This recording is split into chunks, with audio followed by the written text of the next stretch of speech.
Lions club Vijayawada rural నూతన president గా కొమ్మినేని వెంకయ్య ఇవాళ అధికారికంగా బాధ్యతలు చేపట్టారు. ఈ సందర్భంగా లయన్స్ క్లబ్ అధ్యక్షుడిగా బాధ్యతలు చేపట్టడం తనకు ఎంతో సంతోషాన్ని పొందానన్నారు. అలాగే సమాజానికి ప్రజలకు సేవ చేయడం అంటే తమ కుటుంబానికి ఎంతో ఇష్టమని, ఈ సేవా కార్యక్రమాల్లో తన పిల్లలు కూడా ఎంతగానో సహకరిస్తారని తెలిపారు. అందరి సహకారం సమన్వయంతో విజయవాడ రూరల్ పరిధిలోని ప్రాంతాలను అన్ని రకాలుగా అభివృద్ధి చేయడమే తన లక్ష్యమంటున్న కొమ్మినేని వెంకయ్యతో మా ప్రతినిధి Narendra face to face. Lions club Vijayawada rural president గా కొమ్మినేని వెంకయ్య ఈరోజు బాధ్యతలు చేపట్టారు. అయితే దీనికి సంబంధించి ఆయన ఏ విధంగా ఫీల్ అవుతున్నారు ఏంటనేది కూడా ఆయన మాటలు తెలుసుకుని ప్రయత్నం చేద్దాం. సార్ చెప్పండి, మీరు లయన్స్ క్లబ్ లో సుదీర్ఘంగా కొనసాగారు, ఈరోజు రూరల్ ప్రెసిడెంట్ గా బాధ్యతలు చేపట్టారు, ఏ విధంగా ఫీల్ అవుతున్నారు? ఇది చాలా సంతోషమైన విషయం అండి. నేను పబ్లిక్లో సర్వీస్ ఓరియంటెడ్ పనులు చేయాలని ఎప్పటి నుంచో ఉంది. మా పిల్లలు కూడా దీనికి బాగా సపోర్ట్ చేస్తున్నారు.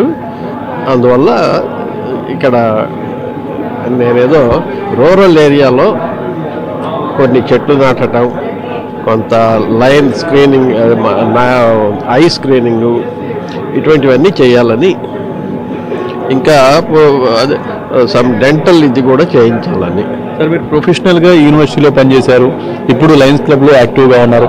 ఆ లైఫ్ ఎలా ఉంది, ఈ లైఫ్ ఎలా ఉంది?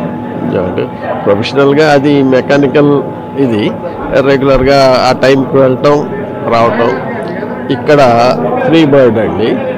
బట్ నా వ్యూస్ని ఇక్కడ నేను ఇండిపెండెంట్గా చేయగలుగుతాను మిగతా సభ్యులందరి సహకారంతో. అదే సార్, దీనికి సంబంధించి మీ ఫ్యూచర్ ప్లాన్స్ ఏ విధంగా ఉండబోతున్నాయి, ముఖ్యంగా సర్వీస్కి సంబంధించి ఏ విధంగా ముందుకు వెళ్ళబోతున్నాయి?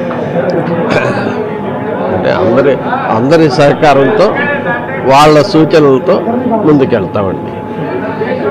ఇది మొత్తంగా చూసుకుంటే ఏదైతే Lions club Vijayawada rural president గా కొమ్మినేని వెంకయ్య ఈరోజు బాధ్యతలు చేపట్టారు. పూర్తి స్థాయిలో కూడా సర్వీస్ చేసేందుకు ఇక్కడ ఉన్నటువంటి వాళ్ళందరినీ కూడా కలుపుకొని ముందుకు వెళ్ళబోతున్నారంటూ కూడా ఆయన చెప్తున్నటువంటి పరిస్థితి.